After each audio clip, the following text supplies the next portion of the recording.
আসসালামু আলাইকুম।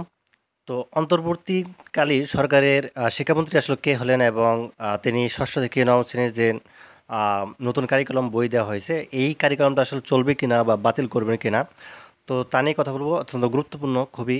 তো তোমরা নিশ্চয়ই জানো যে অন্তর্বর্তীকালীন সরকার গঠন করা হয়েছে ইতিমধ্যে, এবং কে কোন আসলো অর্থাৎ সরকারের কোন কোন দায়িত্ব পালন করবেন এটি কিন্তু মূলত করে দেওয়া হয়েছে, প্রজ্ঞাপন দেওয়া হয়েছে।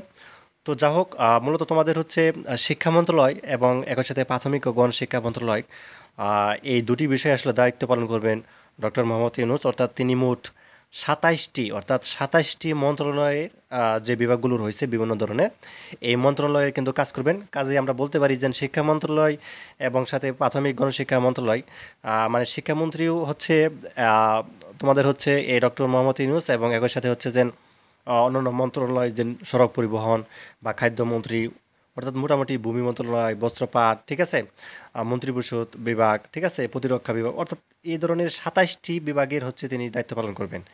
তার কাজেই ডক্টর মোহাম্মদ ইউনূসই হচ্ছেন শিক্ষা মন্ত্রণালয়ের সাথে, এবং প্রাথমিক গণশিক্ষা মন্ত্রণালয়ের তিনি হচ্ছেন মূলত প্রধান, ঠিক আছে, বা উপদেষ্টা প্রধান। তো যেটাই বলি, এখন মূলত কারিকুলাম আসলে কী করবেন।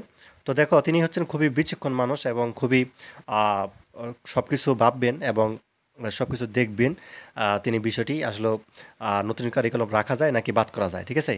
তো মাত্র তো দায়িত্ব পেলেন, তো এটি কি করবেন আগামী কয়েক মাসের মধ্যেই কিন্তু একটা চূড়ান্ত সিদ্ধান্ত নেবেন, বা হচ্ছে জানিয়ে দেওয়া হবে, ঠিক আছে। তো এই ছিল তোমাদের জন্য সর্বশেষ আপডেট। তোমরা জানলে যে আসলে শিক্ষা মন্ত্রণালয় বা শিক্ষামন্ত্রীর দায়িত্ব কে পালন করবেন। তো ধন্যবাদ সবাইকে ভিডিওটি দেখার জন্য। আল্লাহ হাফিজ।